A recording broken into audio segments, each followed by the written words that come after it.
What if one number in your blood could cut your risk of another heart attack in half, and you could change it yourself?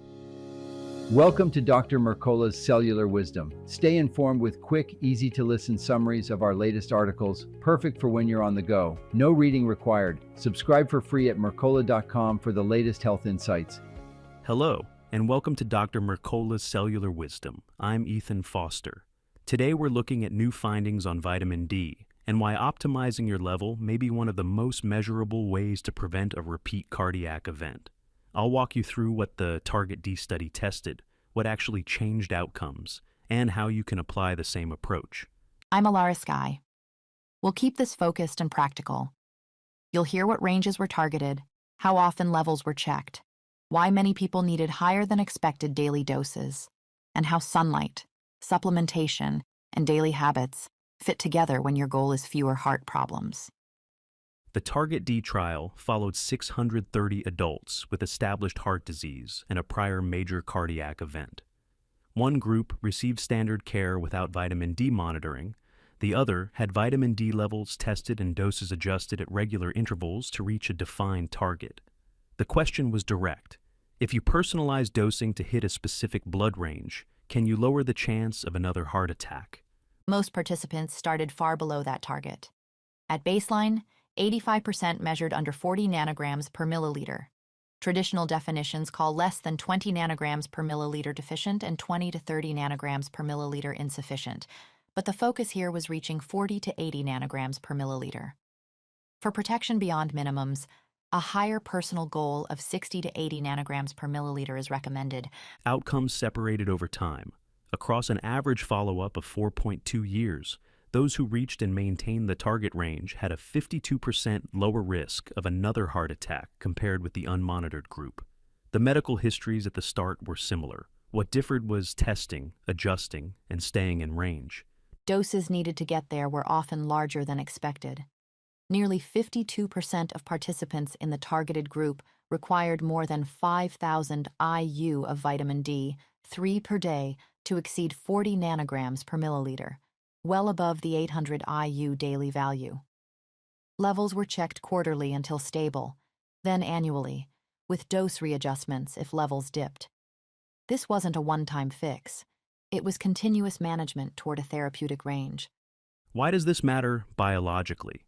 Vitamin D acts as a steroid hormone that lowers oxidative stress and inflammation in your blood vessels, supports endothelial function, and helps maintain proper calcium balance. It promotes nitric oxide production, so your arteries relax and blood flows more smoothly, which supports stable circulation and reduces clotting risk. Together, these effects protect your heart and vessel integrity. Multiple lines of evidence support the cardiovascular link. Observational research associates the lowest vitamin D levels, below roughly 16 to 20 nanograms per milliliter, with the highest rates of heart attack and cardiovascular death. Large prospective data show an inverse relationship up to around 40 nanograms per milliliter. Mechanistic studies connect vitamin D with healthier vessel structure, less fibrosis, and steadier plaque behavior. Let's translate the findings into actions. First, use the sun when you can. Your skin makes vitamin D3 with direct exposure on larger areas such as arms, torso, and legs. Watch for the first sign of pinkness as your stopping point for that session. Sunlight also supports nitric oxide and helps anchor your circadian rhythm, both relevant to heart function. Second, remove seed oils before you lean on midday sun and for heart health in general. Oils like soybean, canola, sunflower, safflower, grapeseed, corn, rice bran, peanut, and blended vegetable oils load your tissues with linoleic acid that oxidizes easily. That makes you burn faster in strong sun and degrades mitochondrial membranes over time.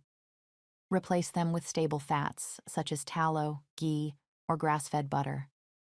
Give yourself at least 6 months of avoidance to let stored linoleic acid decline. Third, if you supplement, choose vitamin D3, not D2, and pair it with magnesium and vitamin K2. Magnesium activates vitamin D.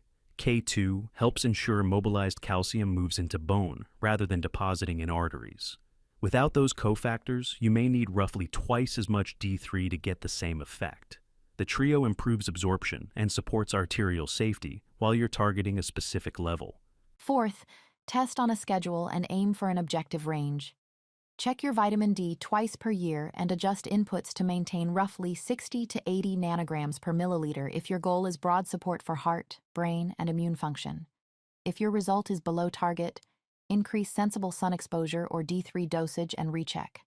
If it slips later, correct course early rather than guessing. Fifth, keep vitamin D working with consistent exercise. Regular movement helps your body convert vitamin D to its active form and independently improves cardiac strength, circulation, and inflammatory tone. In a 10-week study, individuals who exercised maintained better vitamin D function even with limited sun. Walking, resistance work, or short strength sessions are all useful if you repeat them consistently. If you're wondering about level definitions and targets, remember the distinctions. Below 20 nanograms per milliliter is generally considered deficient. 20 to 30 nanograms per milliliter is insufficient.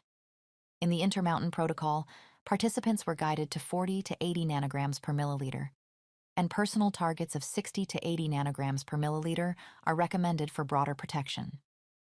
More than half of people in the active group required over 5,000 IU of D3 daily to get there, with ongoing testing to hold the gain. These results also emphasize process. What moved risk was not a single universal dose. It was testing, personalizing, and maintaining a therapeutic blood level over years.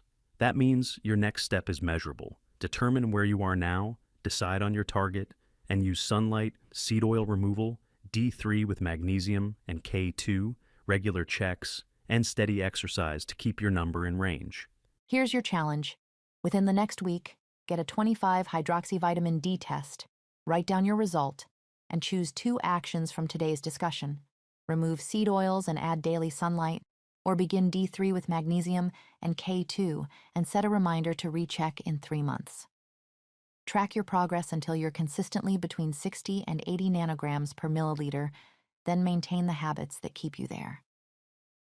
Thank you for watching Dr. Mercola's Cellular Wisdom. We'll see you on the next episode.